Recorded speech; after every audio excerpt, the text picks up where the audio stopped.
Good afternoon and good morning. This is the 1685th day of continuous webinar conducted by International Forum for Promoting Homeopathy. Today, our guest is Dr. ARPITA CHATTERJEE. Let us begin the session with 1 minute silent prayer. Thank you all. The International Forum for Promoting Homeopathy comprises of homeopathic lovers, students, and doctors, and we have 3 sessions every day. The first session of the day is already over in Hindi from 7:30 to 8:30, and from 8:30 to 9:30, we have the international session in English, and from 9:30 to 10:30, a local language session in Malayalam.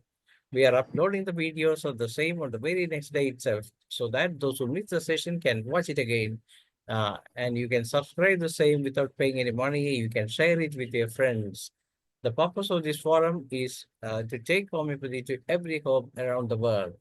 And those who have not seen the videos, you may search IFPH Homeopathy at YouTube. You can find all the previous videos.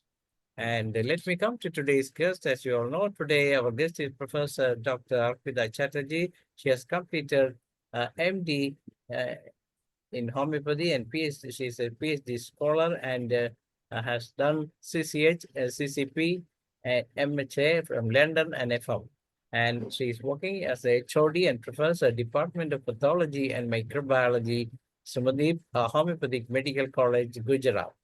She is a guest lecturer at prestigious MSU Psychology Department,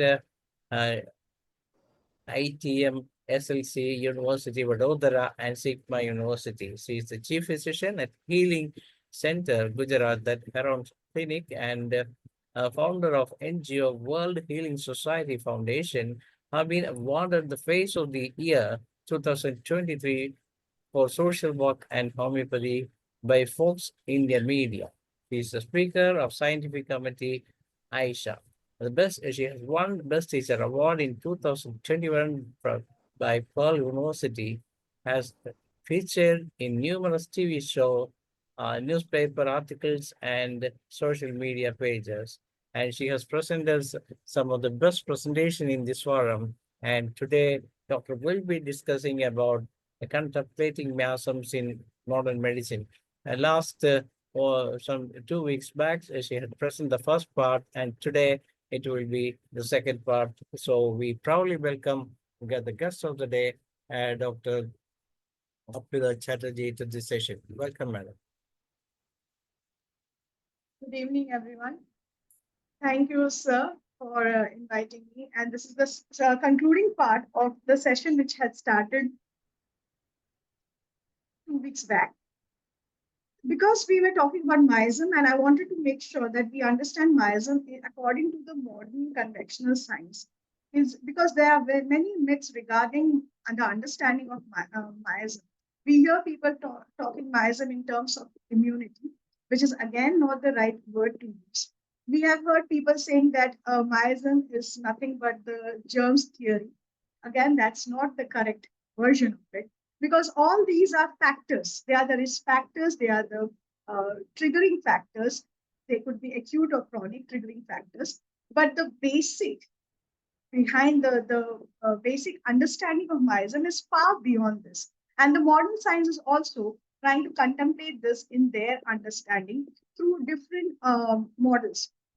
One of the model of understanding is through genetic understanding of the disease process. The other one is molecular understanding. So yes, last time when I left at was the molecular understanding, the biological molecular level changes that you see when there are disease processes. But before a disease process happens, before a person becomes diseased, there are few mechanisms which happens in the body which makes sure that a person remains healthy.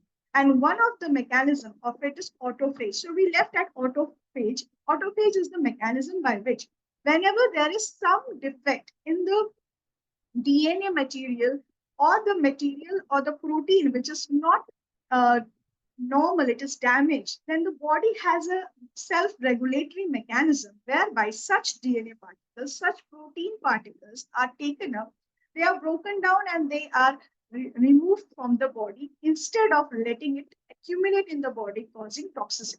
So this is a very healthy mechanism which happens. So I'll start sharing my PPT so that we can go ahead with it. With all of your permission, can you see the Yes, yes, yes. PPT? Yes, we can see. All right, sir.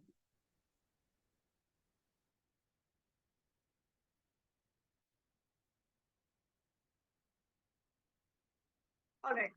So all of you can see this autophagy phase. It's the autophagy process phase. Can all of you see this? Can I get a confirmation, please?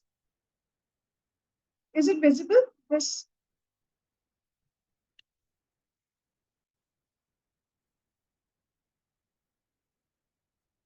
Physiological attributes.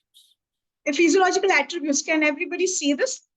Yes, yes, everybody can see. Yes, yes, yes. So if autophagy, what is autophagy? So in short, if we understand, it is the body's mechanism to make sure that there's no excessive accumulation of the misfolded polymers. Now, what is misfolded? See, whenever protein material is produced, like whatever the chain of amino acid is, it should not be misfolded, but meaning that the folding of the proteins takes place in such a way that it becomes soluble in the body solvent. So it is soluble and it is of functional use.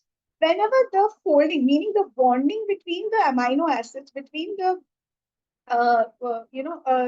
the base and the anion and the cations, whenever the bases are not actually aligning, at that point of time, what happens is there is misfolding of this protein. So the proteins become, instead of being soluble, they become insoluble. And whenever they are insoluble, such polymers, such chain amino acids, such chain, uh, you know, RNAs or DNAs or enzymes or proteins, these material, when they become they become a part of the system, they cause toxicity.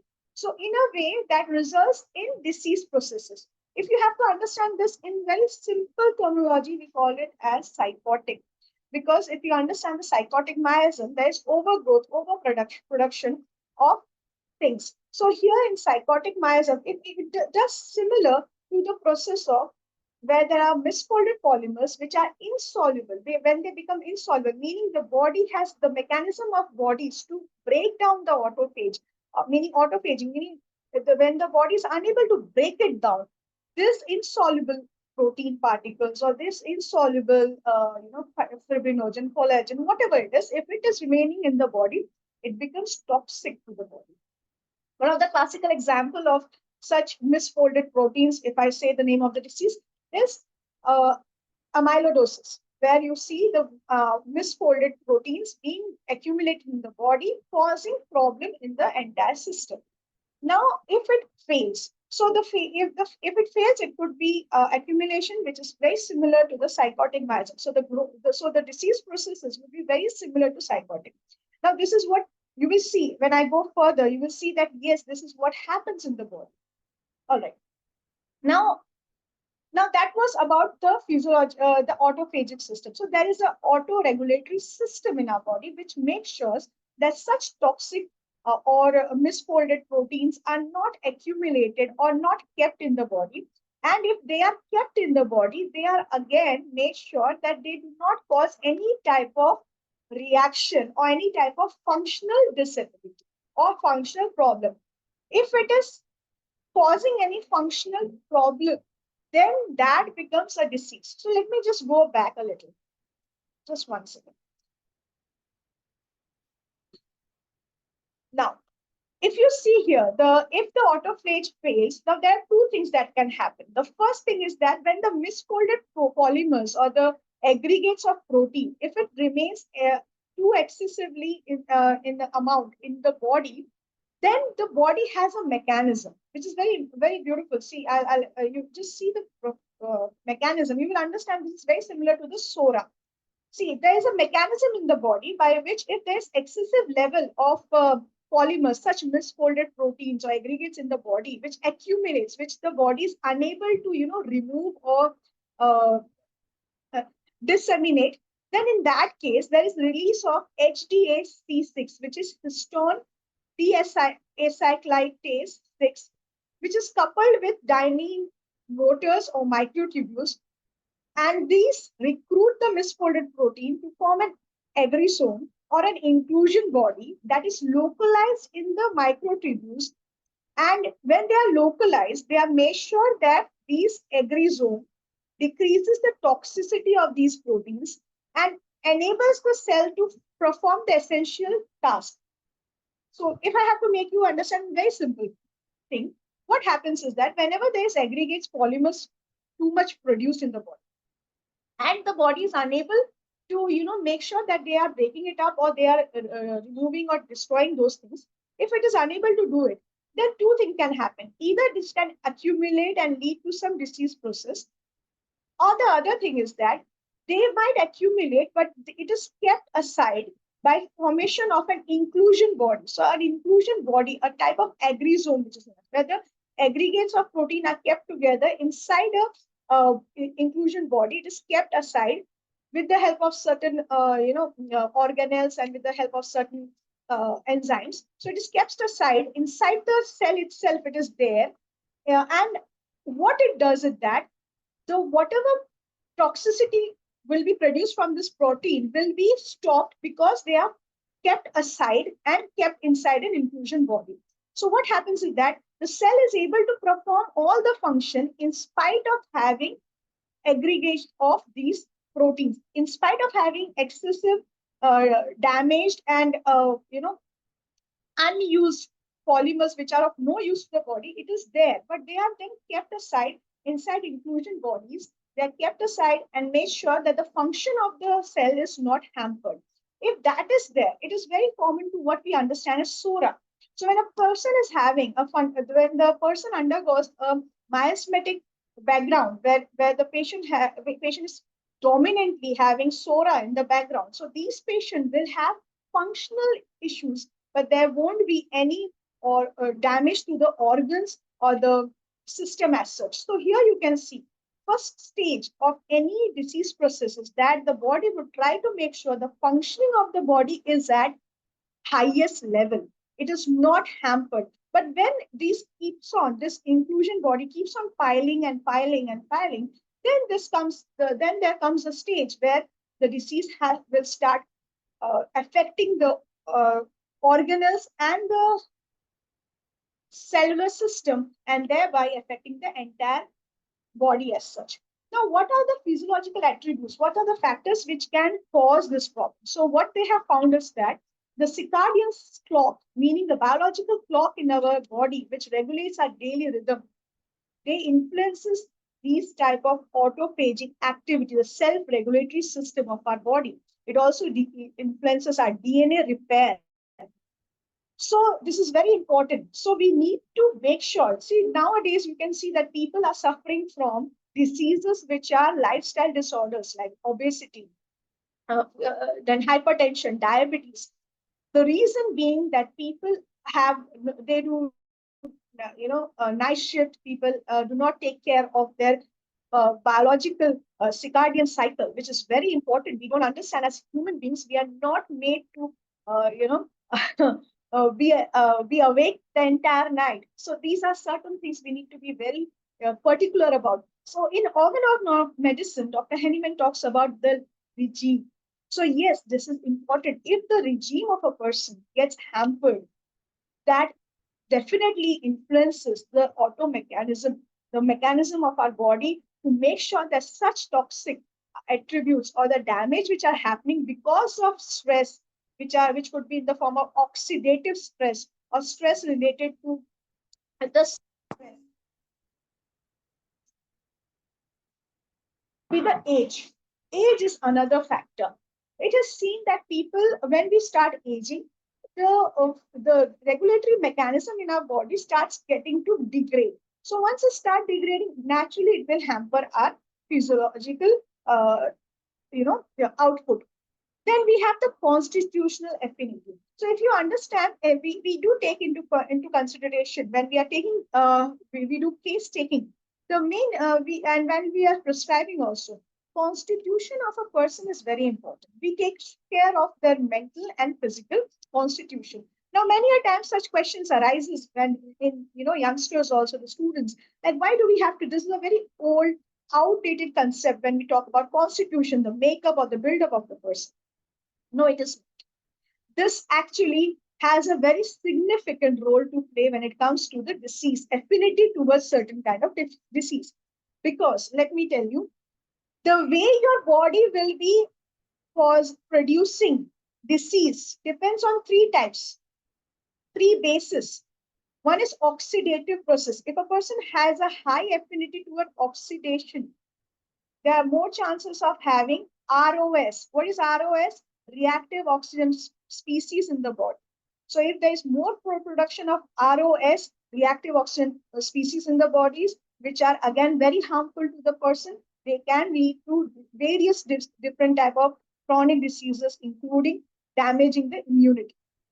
Then we have alkylated. So the constitutional affinity, now which constitution will go for oxidation, which will go for alkylated, or which will go to hydrolyzed? Hydrolyzed meaning the water is being broken down. Again, it is broken down into certain things like H plus. When H is separated from oxygen, again it leads to H plus formation and O. Again, ROS formation. Alkylated, there could be formation of NO, that is nitric oxide, and other such products which are very harmful for our cellular damage. And these are the products which, when they increase in our body, they can lead to different type of chronic diseases. Now, Dr. Henneman also talked about this when he talked about the constitution of a person. So the constitution of a person can be, if you remember, in our materia medica, we have hydrogenoid constitution, we have oxygenoid constitution, carbanoid constitution. So see, when he talked about this 200 years back, he was not actually aware that inside our body, at the level of cell also, the cellular damage can be also of three types: oxidized, alkylated, or hydrolyzed, depending upon the agent and depending upon the basis. Now, this is all based upon the constitution of a person. Depending on the constitution of the person, the affinity towards oxidation would be more, or alkylation would be more, or hydrolysis would be more. It depends on the constitutional affinity of the person. Now, this is a research area of research on which the modern science is working on. Now, etiological factors. Now, upon the etiological factors, as in homeopathy, we always do the case-taking aspect. We also ask about things like, what are the desire of a person, craving of a person, or what does he like to eat, right? And according to that, there are medicines which are being prescribed. And according to that, even the miasm of a person is understood. Now, again, this looks very outdated to every one of us. It might seem like, what are we really doing? Is it really science? Of course it is. Of course. Right now, the entire understanding is on the mechanism of how this chronic diseases develop. So CD stands for chronic diseases. So how does the chronic diseases develop in the body? Because they have, as a medical science, if we see, the conventional science has failed to treat or make sure that the chronic diseases are revert back to normal. So it's a complete failure when it comes to treating diseases, especially chronic diseases. So now the entire focus is on preventing the diseases or cutting it at the point when it starts to develop. So before the disease develops, because it is difficult to treat, so they want to stop it before when it starts. So therefore, the entire focus is to understand how the disease process, the pathogenesis, the etiology, the positive factors, what are the things which are causing it, so that those alterations could be made and we can stop the disease from developing. One of the very wonderful things which they have seen is the composition of the gut microbiota. So it is seen that there are certain organisms which are present in our gut. Of course, we all know there are good bacteria and the bad bacteria which are present in our intestine. And it is seen that there are certain changes, alteration which happens in the gut microbes. When it happens, it leads to certain specific type of disease. So again, this is one of the findings which shows that there is certain alteration taking place at a very subtle level, which is very difficult to actually even, identify with the modern diagnostic procedure which we have. So there are certain changes, micro environmental changes taking place in the patient's body, especially at the level of the gut. And if you see, when we talk about constitution, we make sure that we are writing about the desire, the aversion, and all these things. And then we write, and there are people when they have certain problems, the craving for certain types of food increases. There is a dislike for certain things. Now it was difficult for us to understand in those days, probably, or maybe today also, if we are not aware of this fact. It is very difficult to understand why are we taking. Is it because of Mitra America, or do we really want to just know the medicine? It's not only about the medicine; it's also about knowing what is happening at the very subtle level, and that could be only known through this physical sign and symptoms which is given by the patient, nothing else. As of now, we do not have any such tools to recognize these are the changes could be only recognized, and only then a person will go for some diagnostic test. But before that, it is very difficult to understand. So definitely, of course, when the desire of a patient, when the craving for food is changing, definitely, or the way the frequency of the stool, these are few things, the thirst, all these things changing, it somehow indicates that something is happening inside the body. Now, at a level of microbiology, this is at the level of microbiology. Now, coming to the molecular terminology of it, let us understand one beautiful things which I want to make all of you become aware of it. And with you, if we all understand this, we will understand that miasm is not germ theory. It is not immunity, just beyond that. Immunity is influenced by the miasmatic predisposition that the patient has. Yes, it is that. So miasm is when it's like a soil on which diseases can develop and can manifest in whatever way it wants. So therefore, Dr. Henneman said that almost 7/8 of all the diseases in the world are SORA. And he was right. Every disease has to start with the functional changes. And without those changes, there can't be any changes at the level of overgrowth, or at the level of destruction. There has to be the first subtle change. It has to be at the functional level. Yes. Now coming to the point of how the modern science is trying to understand this conceptual understanding that every individual is different, and therefore the chronic diseases which develops the proneness to a disease is also different. Now what they have understood at the molecular level is that the mitochondria, yes, the mitochondria are dynamic, they are changing, and these mitochondria, which are present in every cell, has the ability to either fusion or fission. Now, this is very important for all of us to understand. When we talked about mitochondria, so what is mitochondria basically? It is the energy powerhouse of any cell. And all of us, if we talk about human are a multicellular organism. So basically, we are nothing but an accumulation of the cellular system. So there's but a complex cellular system, of course. So when we are talking about the cell, in a cell, the mitochondria has a very important role to play, because it is the powerhouse which is important for making sure that the ATP production happens in the body. If the cell doesn't have ATP, enough amount of ATP production, the cell will not be able to perform any type of activity. So ADP should get converted to ATP, which is energy. So there should be formation of energy. And with energy, there's also heat formation, which changes the microenvironment of the cell. Along with that, the mitochondria is also responsible for the DNA repair and damage. Whatever happens, it makes sure that the damage are being taken care of.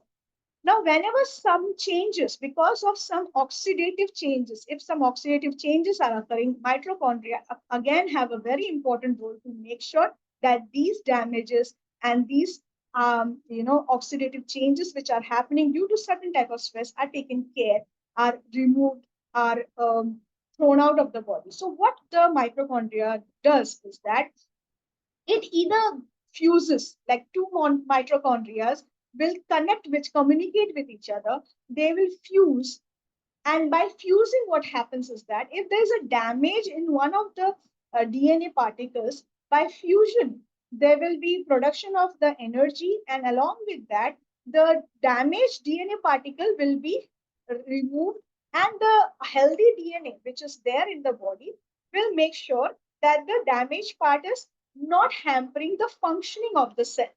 So that is one of the function of fusion. The other function which the mitochondria does is fission. Now, what is fission? Fission is when the mitochondria, it divides into uh, two mitochondria or three or four mitochondria, meaning it is dividing into a daughter mitochondria. So when that happens during the process of fission, so if there is some damage somewhere, so it will try to make healthy and healthy mitochondria, and the damaged one would be then broken up.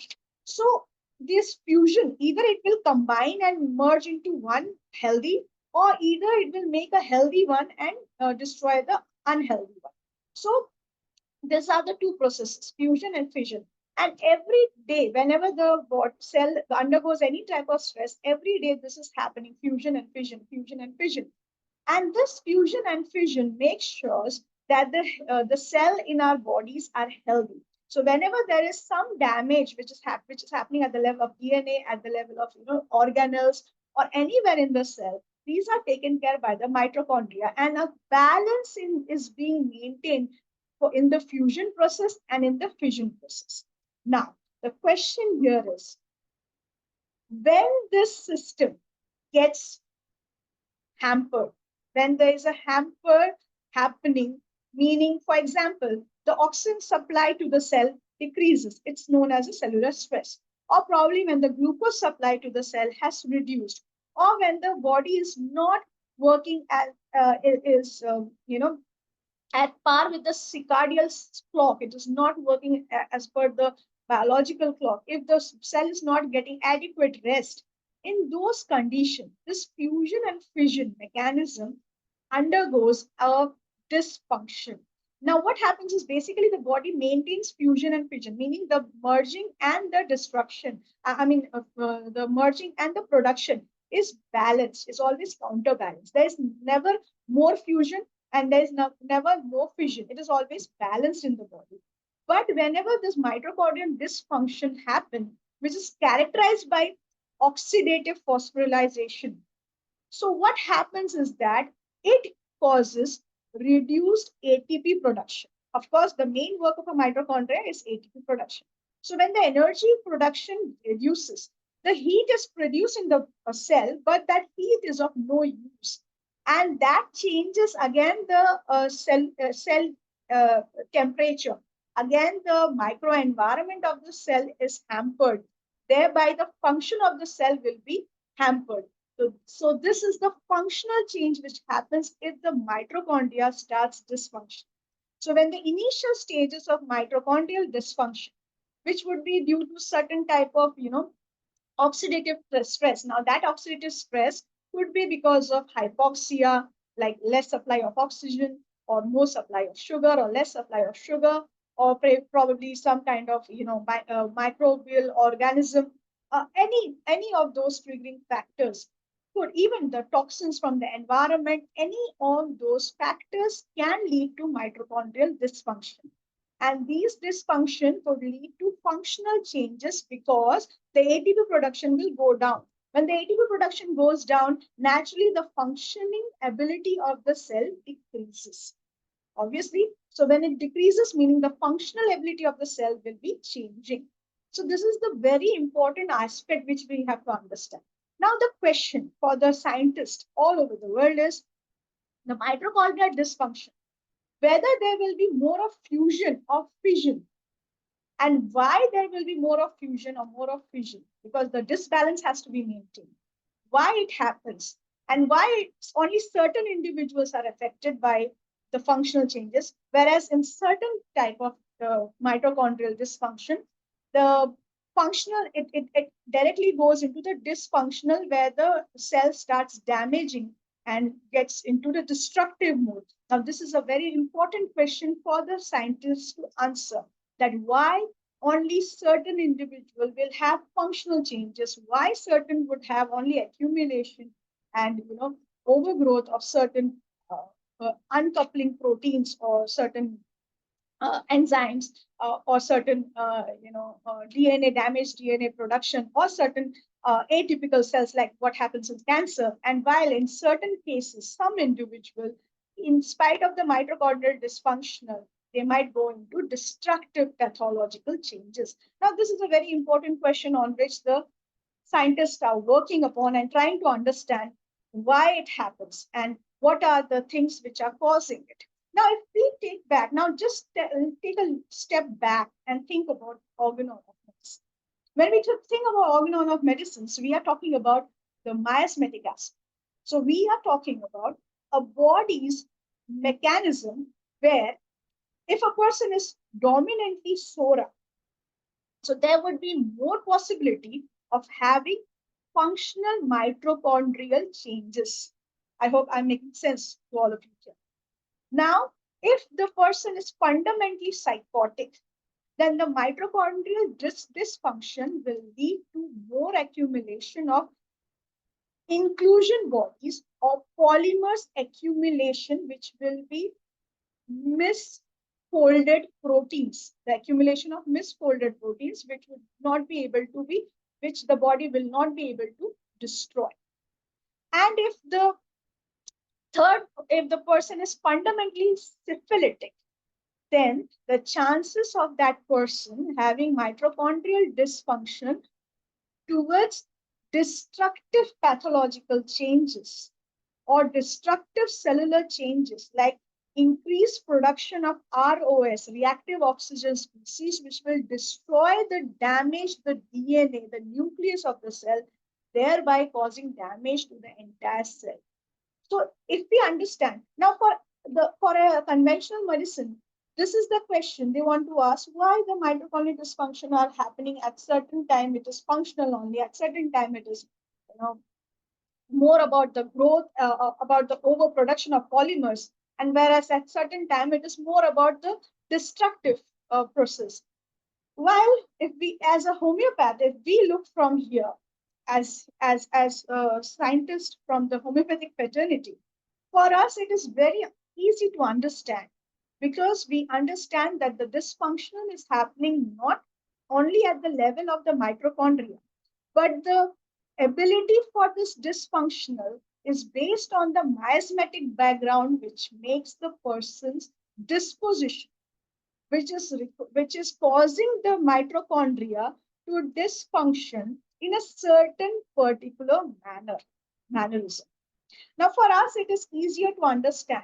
And for us to understand whether a person is having basically this problem because of SORA, we have to first consider a person's constitutional aspect, temperamental aspect.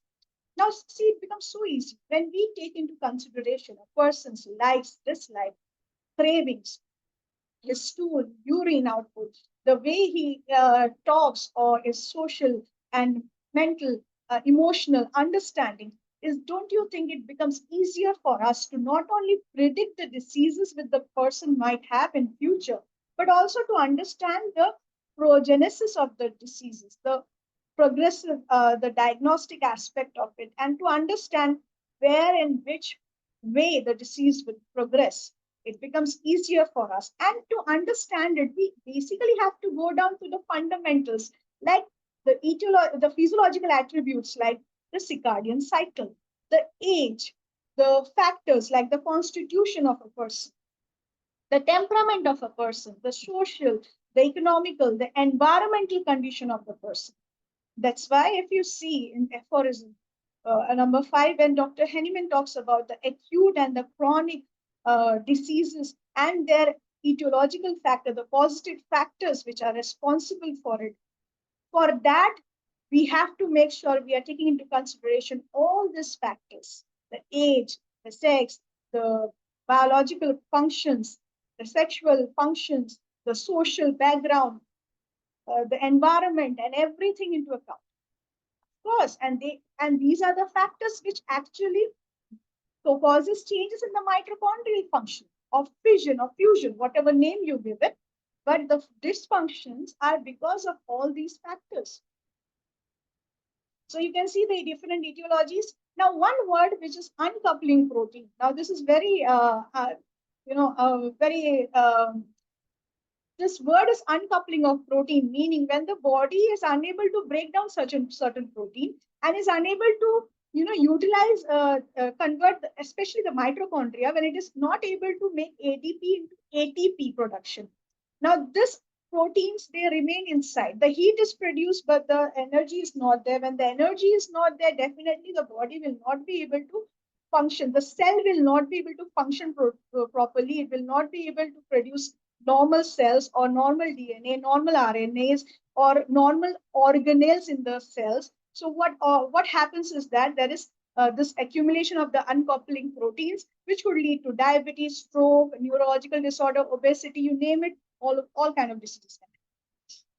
So what are the etiological of chronic diseases? One is the aging, is the constant. Because of aging, there is accumulation of reactive oxygen and nitrogen species, again, which is as we know, a child is mostly soaring.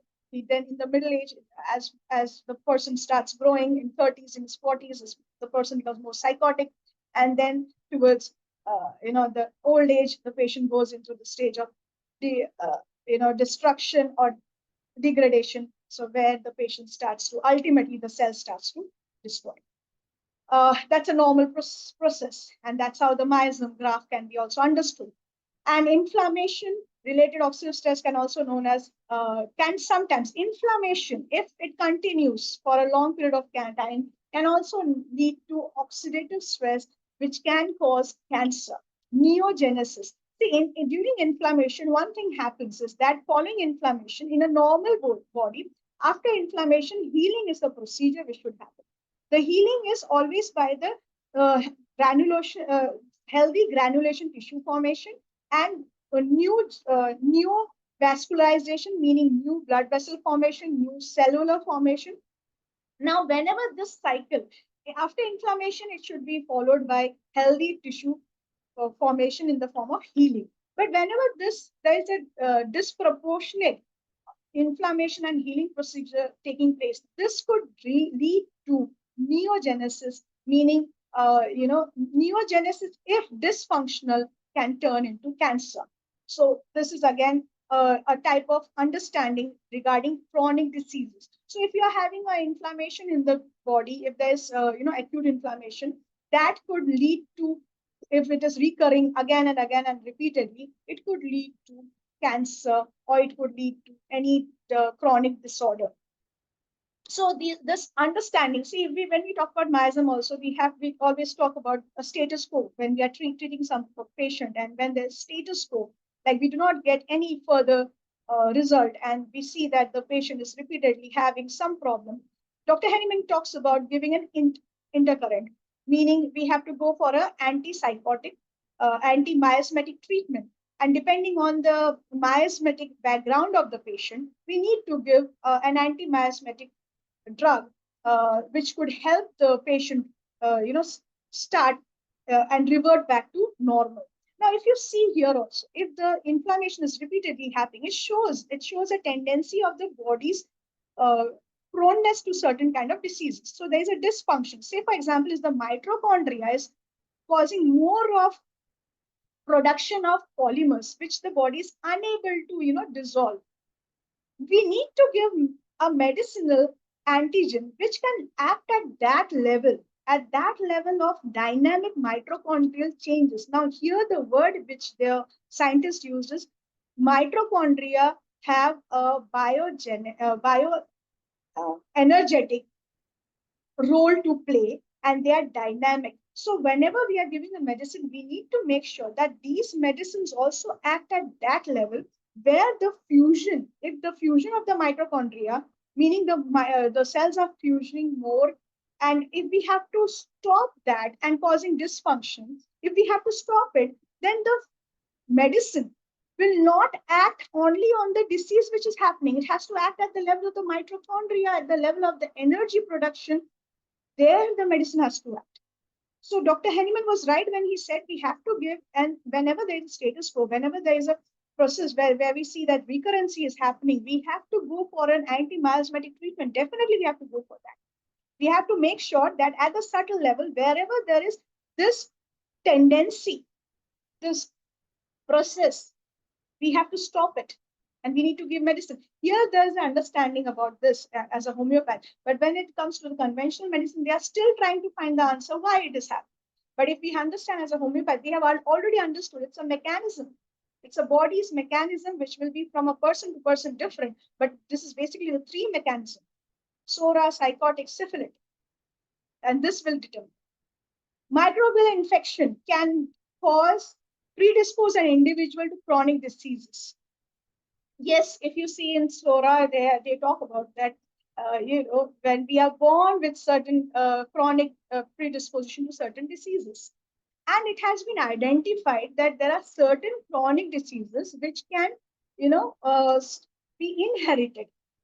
And when it is inherited, the manifestation of the disease will not be always the same.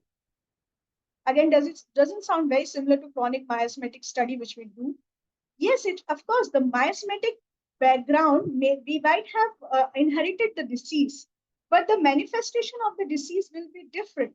If we understand the genetic aspect of it, if we are taking certain disease from our mother's side, it would be different. It would be a little different because we have our father's gene as well. 50% of it comes from our mother, 50% from our father. Then the genetic composition would be a little different. Definitely, the manifestation of the disease would be also different. Now, this understanding Dr. Heinemann did not have 200 years back, but he was very smart enough to understand that something is happening which causes a different manifestation. It need not be the same when it is inherited. So, as far as this advanced studies are concerned, the molecular biologists are doing studies regarding genetic heritability. It is seen that 31.6% of the diseases are genetically inherited. And there are certain chromosomes which are related to it, like chromosome number 9, 11, 12, and 14. Then there are certain personality traits which are more, prone to certain type of diseases, like the people who are neuroticism phenotype, meaning the ones in our terminology, we call them the melancholic or the nervous temperament. People are more influenced, they give a more negative feedback to the system, meaning there will be more production of cortisols and less production of serotonin in their body because of the personality trait or the way the phenotype of the person is. Gender, of course, we have seen that certain gender are more towards certain diseases. Females are more good. So gender, of course, matters. The age matters. The heredity, the family history matters. And the type of diseases the mother had during the time of her pregnancy. All these things matter. And Dr. Hannibal also talked about when we are talking about a person individual, we're not only talking about the constitution of the person, the like, dislike of the person, but we are talking about the overall picture of the patient, which includes the mental, physical, and the emotional state of the patient. And if we understand all of this together, it becomes easier to understand the baseline over which the disease has manifested.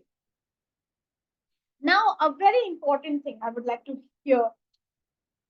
tell you. We all talk about the acute miasms, all right? And in Dr. Heyman also talked about acute miasm. Now, if you see, it is the latest study which is going on right now is the viral genome. It has been seen that there's certain ancient viral DNA which have remained in our human DNAs. It has integrated in the human DNAs. And these are the ones which make us prone to certain viral diseases. Isn't this something which will make us all wonder about how did Dr. Henneman knew anything about this? He talked about ancient diseases like tuberculosis and also about SORA. When he was talking about leprosy, he was talking. And these are certain very, very ancient diseases. Of course, this is bacterial infection, but there are various bacterial studies also done. I'll talk about that also. Ancient viral diseases which we might not be aware today. So there are various infections which can, viral infection, because viral infections are normally DNA or RNA. When they merges with our human DNA, they can make us prone to certain development of certain diseases. Now, this is very easy to understand when it's DNA virus or an RNA virus. What about the bacteria? Like Dr. Henneman talked about the tuberculosis bacteria, and also he talked about leprosy. So they turn out to be bacteria and very ancient bacteria. There's a genetic predisposition. Yes, interesting, right? There's a genetic predisposition to bacteria as well. Some research suggests that genetic factors can influence the individual's susceptibility to bacterial infection, which can attribute to the transmission of certain infection across generation, meaning it can be passed on from generation to generation. And the bacteria also, they also pass on their memory from one colony of bacteria to the other colony of bacteria. Therefore, you will see in today's time that the tuberculosis bacteria have changed its way of manifestation. You can't even think of places where you can see tuberculosis. I know one case in which the tuberculosis was seen in the fallopian tubes, because we are more, when we read about tuberculosis, we always think about tuberculosis is always in the lungs, and that too in the apex of the lungs, because it requires oxygen. It is an aerobic bacteria. But surprisingly, there was a case I have seen that the bacteria was found in the, and of course we find it nowadays, it's very common, but it was in the fallopian tube. Very difficult to understand how it would have survived there, but it is possible. So see, that is the thing. That's what. Why? Because the bacteria has also developed itself. And similarly, where the human also possesses certain genetic predisposition to certain types of bacteria. So you will see that certain people are prone to, having tuberculosis. Like there would be, we therefore take into consideration the family history. And and medicines like Silesia should not be given if there is a history of tuberculosis. We have read in the Magia Medica. And if it is given, we have to be very sure in the potency, the repetition, the dosage, and take into consideration the person's miasmatic background. We need to take all those things together and then only prescribe the medicine. See, this is a wonderful science. The only thing is that we are unable to decode many of the things, and the conventional medicine is actually helping us to decode this and understand the bacterial memories. And the interesting thing I tell you, when I was reading this article, the surprising part was the bacteria doesn't have a brain like we do. It doesn't even have a developed nervous system. Then how does it keep that memory? So it is said that the research says that bacteria can store memories about behavior that can cause dangerous infection, and these memories can be passed on to future generation of bacteria, and the human being are also passing on genetic memories, such memories. Now for us it is easier. We know that in the mother's womb, when a child is there developing, we tell the mother to be happy, to see the good things, feel good things, because all these things affects the growing fetus, DNA, emotional aspect, the mental growth, the neural development, everything. For us, it is very easy to understand because we have a complex system of brain and the nervous system and all those things. But when it comes to bacteria, it's a single organism. It's not a multicellular organism. And still that bacteria is able to store memory. Now, these are the probable, scientific research which needs to go on further. So notions related to miasm, as I can tell you, with my conviction, and with now all of you can also understand, it's not germ theory. It is not immunity. It is not environmental toxicity. Neither it is cancer. It is the disposition of a person which is built up on certain factors which makes us prone to certain type of diseases. It could be of 3 types: SORA, psychotic. And of course, with this, I would like to thank you all for having patience. It has been always a pleasure to take time and start, researching more regarding such topics. Thank you, one and Yes, all. congratulations. Really, you deserve kudos from all because it can be called as one of the mother of presentations like that. Because that much of thing was inside. Because you were really connecting the homeopathy with the latest bacterial as well as the viral theories and how it can be connected and why our system is super than these or the so-called old medical profession. And as we all know that homeopathy works on a different, we used to say that it's a dynamic plane on which but still people are trying to bring it to the physical level. That's why they are saying that we have the medicine in the, we can prove that there is a medicine in the nano level also. But as far as homeopathy is concerned, the advanced concept was entirely different. We are not utilizing those physical property, but instead making this physical property into a dynamic plane and then applying the same on the dynamic plane of the person. That's what that's how homeopathy works. And as we all know that the allopathy concept is entirely it's a physical plane. That's why when a bacteria enters in the body started reacting to it, and when the body is not able to cope with the infection from the bacteria, the body collapse. And and that condition, the so-called antibiotics, they apply upon it and thereby forcing the body to react back. But instead of asking the body to react, they are directly killing the so-called external influence force that the bacteria. And when the battle is won by the antibiotic, the person may recover and otherwise the person may collapse. For example, a case of pneumonia, it's a typical bacterial infection. But when we all know that homeopathic medicine, particularly when the patient is in a condition, usually the patient is in a comatose condition, drowsy condition with the intense heat, the patient is suffering. And if you look at the tongue of the patient also, you can see the change, this is white water. So we can bring back the patient into normal level by giving a dose of antidote in those cases. But as far as the other people are concerned, they have to give a lot of antibiotic 3 times or 4 times like that, or for some 5 to 7 days.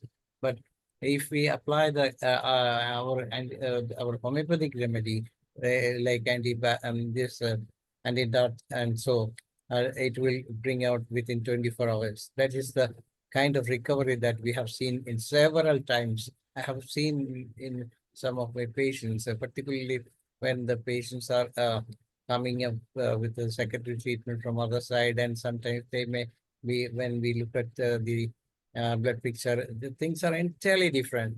And we can see the typical clear, even after when the child is brought after from treatment from some other doctors also, even homeopathic doctors, we can also see that it may be the fever is threatening to pneumonia. In those conditions also, we can make so much, that is the speed with which homeopathic medicine works. We can see. So all those theory you put forward here are really a great asset to homeopaths around the world. We will have to take this to all places of discussion so that those can research in that line in a better way also. So that these kind of inputs are very, very essential to say to the world that homeopathy is the super scientific system. Not only scientific system, but it is a super scientific system. That's what I would like to add. And it's the time for discussion, only few minutes remaining. And I invite Rambaresh sir to begin the session. Please unmute, sir. Thank you, Dr. Dhaneji, and congratulations, Dr. ARPITA Chatterjee. Very nice presentation, excellent session, dynamic lecture for MIAS. MIAS main cause of disease, according to law of homeopathic science, sura, psychotic, and syphilitic. And chronic disease, Handman deals the classification of disease. Chronic disease, sura, psychotic, and syphilitic. So sura, all diseases, background of sura. Exactly. Sura is a All functional diseases change. are functional changes. Yes. Functional change. There are three engineering in the body. Electrical engineering, chemical engineering, and mechanical engineering. Electrical engineering, electrical disbalance, Yes, ma'am. produce chemical engineering, harmonial disturbance. Harmonial disturbance produce emotional change. Emotional change, then pathological level, mechanical effect. It is psychotic, syphilitic. So, so very thanks, Dr. Arpita Chatterjee. Tuberculosis is the not cause. Tuberculosis is a result. Disturbance of vital force, weakness of vitality, drained after suffering from tuberculosis. Only one emotional, zealous minded people Yes, sir. suffering from tuberculosis, zealous minded. True. Vitality drain करता है, जिलियस mind बहुत drain करता है। पर सुख दे की journey सोचे कुष्ठ दुष्टा मन कटुलाई, अहंकार अति दुखद डमरुआ मद कपट मद मारने हलवा। दूसरे को सुख को देखकर यदि डाही करता है शरीर अपना, तो दूसरा को नहीं इफेक्ट होगा, अपना खुद वाइटलिटी उसकी डिरेंज होगी और उसके अंदर में ट्यूबरकुलोसिस का बैक्टीरिया ग्रोथ कर जाएगा और टीबी से सफर हो जाएगा। तो very thanks doctor Arpita Chatterjee, thank you. Thank you so much, sir. Actually, that's a fact. When I was studying this fusion and fission of mitochondria, it's actually at the level of dynamic. And the problem is they are not able to find how the mitochondria interact with each other. They are saying it is dynamically interacting. So mitochondria is the repairing of the disease, repairing of the energy. So when the disease process is, fundamentally, if I am SORA, I would be able to keep my disease as functional level only. Now the question they still have is why people are having only functional problem, why somebody is having overgrowth, and why somebody is having some destructive problem, and why the mitochondria are acting like that. For us, it is very easy and reading also. I will take just 1 minute of all of yours. I remember once I told my patient also that aapko na ye sab ho sakta, you can suffer from these problems in future. And they said, madam, and at the back, I could also correlate something and said, maybe in past you might have had tuberculosis.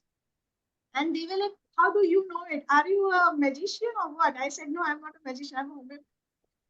Yes, exactly. Yes, definitely we need this kind of presentation in the future. Also, you can bring up with some more such sessions so that we can make sure that homeopathy is as scientific as anything else. And tomorrow, thank you, Dr. Ramaresh sir, Dr. Arpita Chatterjee, and those who attend the session. And tomorrow we will have a session from Dr. Dilip Jani. Homeopathy in surgical cases will be the subject to discuss. And with that, we come to the end of the day, 1600 and Thank you. 675. Thank you. Thank Very you. nice. It's over to Dr. P. Shaila to moderate the Malayalam session.